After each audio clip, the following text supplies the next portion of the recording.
Guess who's back? Back again. And I don't know the rest of it. So it's just me. So, hi, good morning. I hope you slept well or whenever you're watching this. This is Sophia Antoine for Serenity Before Sunrise. And today we are talking about listening blocks. What keeps us from listening, you and I, from listening? Sometimes, not with everybody, but sometimes we just don't want to hear it. And instead of saying, hey, now isn't a good time for us to talk, or I'm not really receptive to whatever it is you have to say, we just tuned it out or put up some of these listening blocks. So something I don't usually do, usually I glance down at my notes. I always got my notes, but usually I glance down. But today I'll probably do a little bit more reading because I made meticulous notes in regards to the listening blocks we'll be discussing today. And I think we have 6 to discuss today. So this may be a little bit longer than usual. So I hope you have time. Let's see. I urge you to just take in the blocks, and you may want to re-watch this or pause it and really make notes for yourself because it's important to know. Or you may understand this for your children. You may understand this for your significant other or somebody else who you feel may have a listening block. Discuss it with them. And if you feel you're being blocked out sometimes, you may know why. Or if you're doing it to somebody else, you can understand what you're doing and how it may make them feel. So there's so many ways to go with this, but put down in your journal today, these listening blocks and anything that stands out to you. So hopefully we'll be able to work through them and make you a better listener to improve your relationships. So the first listening block I have here today is comparing. We already know comparing is awful, just for your self-esteem in general. Don't compare yourself to other people if you can help it, but it's measuring yourself against the person you're speaking with. Say, oh, well, I bet, so let's just take me, for instance. You're listening to me, and there's a gnat in here. You're listening to me talking, you're like, oh, I bet I can present that information better than her. You probably could. It's okay, and that's fine. But why aren't you on your own platform doing it? And I'm not saying that to be rude, but why aren't you? If you feel you can present information, something you're interested in, get out there and do it. I encourage you. Tag me and I will share your posts out. We're not in this for competition anymore. I'm not in business for competition.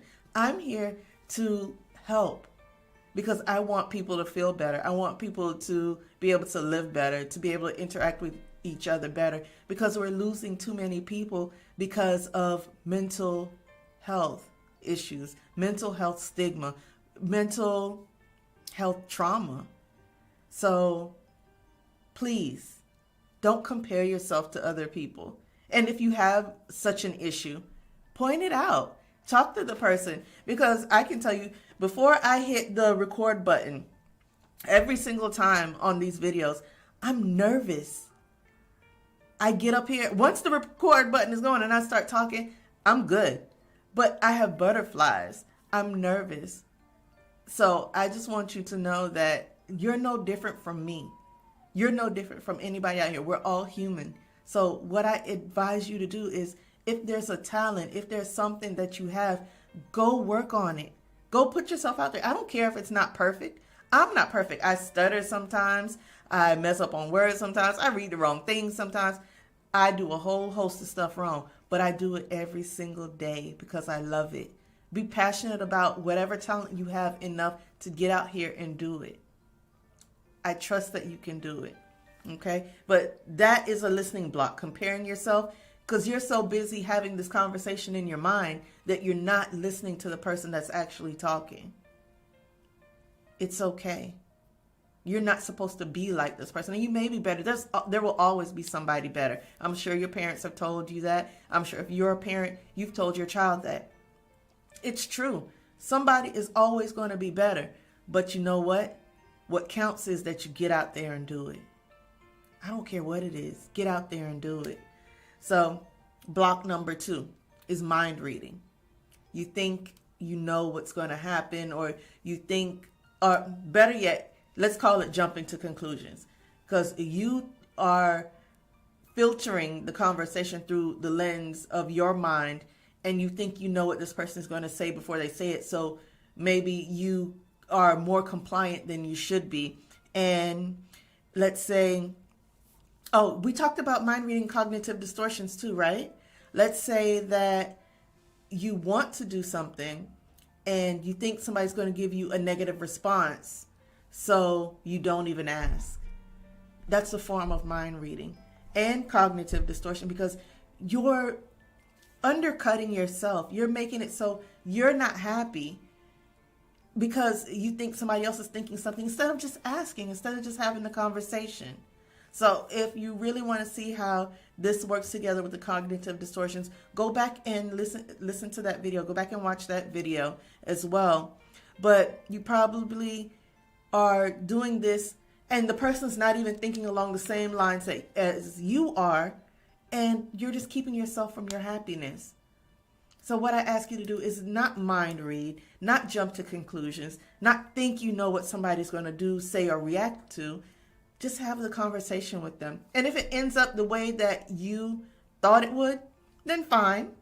That's just the way it was going to end up. But don't put yourself in a predicament where you're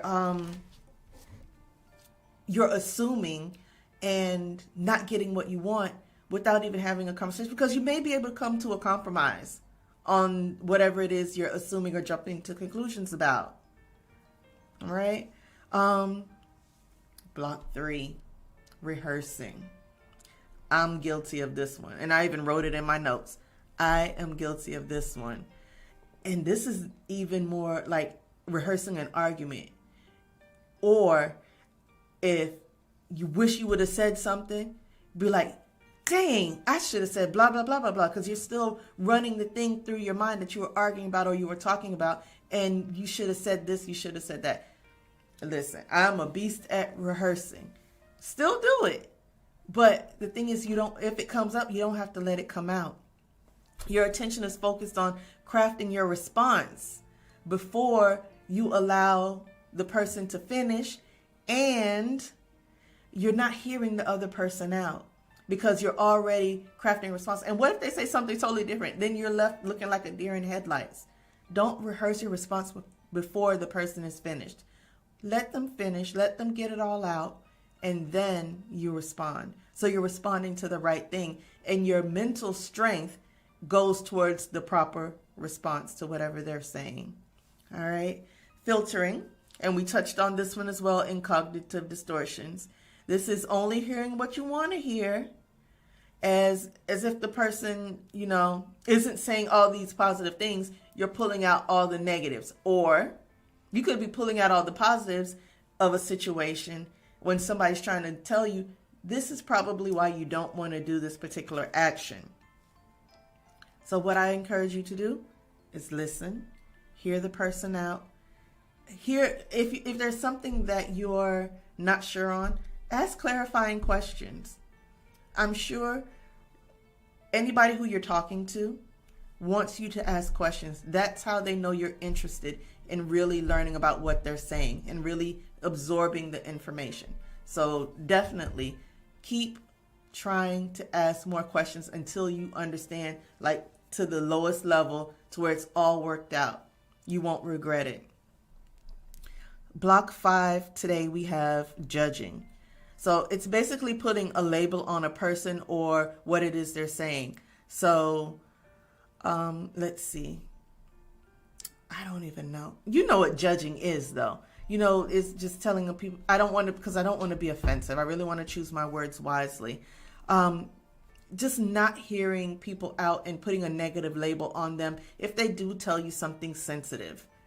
So you can't judge a person, especially now. And I think I touched on this before, is everybody has done something. That's just what it is. Everybody has a past. Everybody has done things they're not proud of. But it's not about you. If they hurt you, it wasn't about you. If they did something, it was just about them and what they were feeling in that moment, and they didn't know another way to express themselves. So something negative happened, something bad happened. If they continue to do it, then those are decisions. But don't judge or base your whole viewpoint of somebody on something negative that they've done. Okay? And all good people aren't always good either. So be careful with that in labeling other people because of one, maybe two incidents that happen. And 6, this is the last one for today. We got some more for tomorrow. But 6 is daydreaming. And we've done that too. I'm guilty of it too. Somebody's talking or I'm in a meeting, something, and my mind drifts off and I imagine that I'm in medieval times doing something or another. I don't know. But I can be daydreaming. Or something that I want to do when I get home, or something that I want to do for you guys. Anything.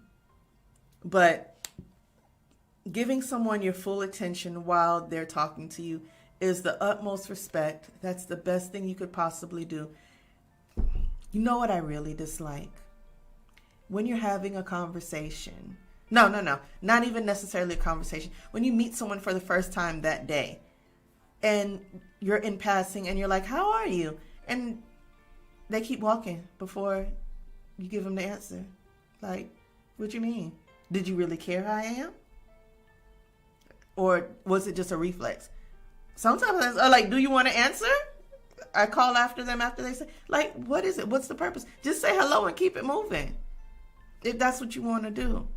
But you'd be surprised at the surprise on some people's faces if you just sit there and you ask them how they're doing and you stay and get the answer. It's so rare. And in a time like this, you should want to get the answer because people are committing suicide left and right. People are going through traumatic times left and right. And just one person that offers a smile or a genuine, how are you? And listen to the answer can save a life. Right now, a lot of us are still wearing masks. I know I still wear mine. And you have a way of smiling with your eyes. You can see your eyes, they do something when you smile. So at least for us to see that, that's a welcomed look. Instead of a look of disdain or a look of being sour. Come on now. We can do better. You and I can do better. So let's try that. Let's try just listening. Okay, I'm going to tell you the blocks again just in case, but I know I went off right there. The first one is comparing. Second one is mind reading, which is also a cognitive distortion. Rehearsing, filtering, also a cognitive distortion. Judging, and daydreaming. So definitely just go ahead and write down any of these that you've done and how it makes you feel if someone else did that to you. It wouldn't be nice. You don't feel nice. So let's kind of backtrack and do better. Tomorrow I will share with you 6 other, I was going to say cognitive distortions, but that's not it. Blocks to listening, but they could also be, if you think about it. I'll share with you other blocks to listening, and hopefully we'll get through all of those and be able to course correct and do better, because that's the name of the game. Remember to leave all your feelings, all your thoughts down on the paper. Get it out so you can clear your mind, and drink your water, take your vitamins, and mind your business.